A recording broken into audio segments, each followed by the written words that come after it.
ವಿಡಿಯೋನಲ್ಲಿ ಪಾಸಿಟಿಸಿನಲ್ಲಿ order wise discount ಹೇಗೆ ಆಡ್ ಮಾಡೋದು ಅಂತ ನೋಡೋಣ. ಮೊದಲು ಮರ್ಚೆಂಟ್ ಆಪ್ ಓಪನ್ ಮಾಡಿ, ಇನ್ವೆಂಟರಿ, ಬೇಸ್ ಮೆನ್ಯೂ, ನಂತರ ಟ್ಯಾಕ್ಸ್ ಅಂಡ್ ಚಾರ್ಜಸ್ ಸೆಕ್ಷನ್ ಗೆ ಹೋಗಿ. ಚಾರ್ಜಸ್ ಟ್ಯಾಬ್ ಓಪನ್ ಮಾಡಿ, ಪ್ಲಸ್ ಐಕಾನ್ ಮೇಲೆ ಟ್ಯಾಪ್ ಮಾಡಿ. ಡಿಸ್ಕೌಂಟ್ ಕ್ರಿಯೇಟ್ ಪೇಜ್ ಓಪನ್ ಆದ್ಮೇಲೆ ಕೋಡ್ ನಲ್ಲಿ ಅಡಿಷನಲ್ ಡಿಸ್ಕೌಂಟ್ ಸೆಲೆಕ್ಟ್ ಮಾಡಿ. ನೆಕ್ಸ್ಟ್ ಡಿಸ್ಕೌಂಟ್ ಟೈಪ್ ಚೂಸ್ ಮಾಡಿ.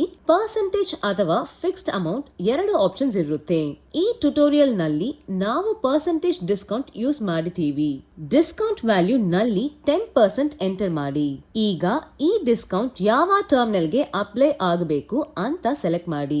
ಎಲ್ಲಾ ಟರ್ಮಿನಲ್ ಗೆ ಅಪ್ಲೈ ಮಾಡಬೇಕಾದ್ರೆ ಆಲ್ ಸೆಲೆಕ್ಟ್ ಮಾಡಿ, ಇಲ್ಲ ಅಂದ್ರೆ ಬೇಕಾದ ಟರ್ಮಿನಲ್ ಸೆಲೆಕ್ಟ್ ಮಾಡಬಹುದು. ನೆಕ್ಸ್ಟ್ ಕ್ಯಾಲ್ಕುಲೇಷನ್ ಟೈಪ್ ಅನ್ನು ಸಬ್ ಟೋಟಲ್ ಗೆ ಸೆಟ್ ಮಾಡಿ. ಆಟೋ ಚಾರ್ಜ್ ಎನೇಬಲ್ ಮಾಡಿದ್ರೆ ಪ್ರತಿ ಬಿಲ್ ಗೆ ಡಿಸ್ಕೌಂಟ್ ಆಟೋಮ್ಯಾಟಿಕ್ ಆಗಿ ಅಪ್ಲೈ ಆಗುತ್ತೆ. ಮ್ಯಾನ್ಯುವಲ್ ಆಗಿ ಅಪ್ಲೈ ಮಾಡಬೇಕಾದ್ರೆ ಆಟೋ ಚಾರ್ಜ್ ಆಫ್ ಮಾಡಿ ಸಬ್ಮಿಟ್ ಮೇಲೆ ಟ್ಯಾಪ್ ಮಾಡಿ. ಈಗ ಸ್ಟಾಫ್ ಆಪ್ ರಿಫ್ರೆಶ್ ಮಾಡಿ. ಒಂದು ಹೊಸ ಆರ್ಡರ್ ಕ್ರಿಯೇಟ್ ಮಾಡಿ ಸಮ್ಮರಿ ಸೆಕ್ಷನ್ ಗೆ ಹೋಗಿ. ಇಲ್ಲಿ ಅಡಿಷನಲ್ ಡಿಸ್ಕೌಂಟ್ ಆಪ್ಷನ್ ಕಾಣಿಸುತ್ತೆ. ಅದರ ಮೇಲೆ ಟ್ಯಾಪ್ ಮಾಡಿ ಕ್ರಿಯೇಟ್ ಮಾಡಿದ 10% ಡಿಸ್ಕೌಂಟ್ ಸೆಲೆಕ್ಟ್ ಮಾಡಿ. ನಂತರ ಸೇವ್ ಅಂಡ್ ಪ್ರಿಂಟ್ ಮೇಲೆ ಟ್ಯಾಪ್ ಮಾಡಿ. ಬಿಲ್ ಪ್ರಿಂಟ್ ಆಗುತ್ತೆ ಮತ್ತು ಸೆಲೆಕ್ಟ್ ಮಾಡಿದ ಡಿಸ್ಕೌಂಟ್ ಆ ಆರ್ಡರ್ ಗೆ ಅಪ್ಲೈ ಆಗುತ್ತೆ.